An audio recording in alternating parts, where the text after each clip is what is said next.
వివిధ అభివృద్ధి ప్రాజెక్టుల కోసం రాయగిరి ప్రాంత ప్రజలు ఇప్పటికే ఎన్నోసార్లు తమ భూములను త్యాగం చేశారని తెలంగాణ జాగృతి అధ్యక్షురాలు కల్వకుంట్ల కవిత తెలిపారు. ఇంతటి త్యాగాలు చేసిన రైతులను మళ్లీ RRR పేరిట బలి చేయడం కరెక్ట్ కాదని ఆమె స్పష్టం చేశారు. గతంలో మంత్రి కోమటిరెడ్డి వెంకటరెడ్డి రైతులకు ఇచ్చిన గుంట భూమి కూడా పోనివ్వమని హామీని కవిత గుర్తు చేశారు. ఇచ్చిన మాటకు ప్రభుత్వం కట్టుబడి ఉండాలని డిమాండ్ చేశారు. రైతుల భూములను కాపాడాల్సిన పూర్తి బాధ్యత ప్రభుత్వానిదేదని అన్నారు.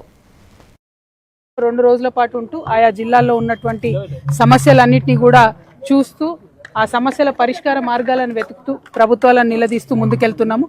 ఇప్పటి వరకు మేము దాదాపుగా 16 జిల్లాల్లో పర్యటన చేసాం. ఈ 16 జిల్లాల్లో కూడా అనేక సమస్యలు మా చొరవ వల్ల పరిష్కారం అయినాయి కాబట్టి చాలా సంతోషపడతా ఉన్నాము. ఇవాళ మరి భువనగిరికి వచ్చినాం. రావడమే ఎయిమ్స్కి వెళ్ళినాం. ఎయిమ్స్ 2015-14 ప్రాంతంలో నేను పార్లమెంట్ మెంబర్గా ఉన్నప్పుడు కూడా చాలా గొడవ చేసి పార్లమెంట్లో నిలబడి మాకు కొత్త రాష్ట్రం వచ్చింది, ఎయిమ్స్ కావాలని పట్టుబెట్టి తెచ్చుకున్నాం. ఫస్ట్ ఇండియా మొత్తంలో కూడా ఇది బ్రౌన్ ఫీల్డ్ ప్రాజెక్ట్. ఆల్రెడీ మన దగ్గర నిమ్స్ ఉన్న దాన్ని ఎయిమ్స్ చేయడం జరిగింది. ఉండుంటే అప్పుడు కూడా మీ పక్షాన్ని నేను నిలబడేదాన్ని అనే విశ్వాసం నాకున్నది. దానికి మిమ్మల్ని క్షమాపణ నేను కోరుతా ఉన్నాను. ఎందుకంటే రైతన్నలను బేడీలేయడము, రైతన్నలను అరెస్ట్ చేయడం అన్నది దుర్మార్గం.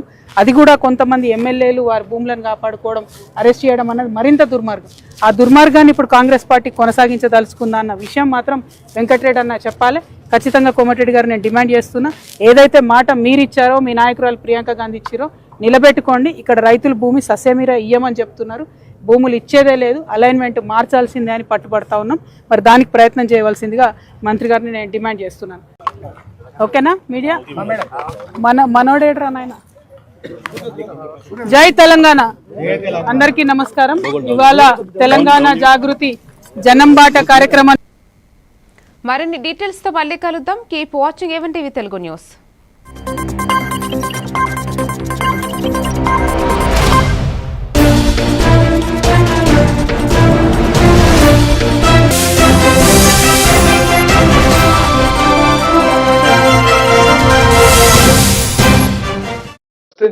చేసింది ఎవరని చెప్పి తెలంగాణ ప్రజానికి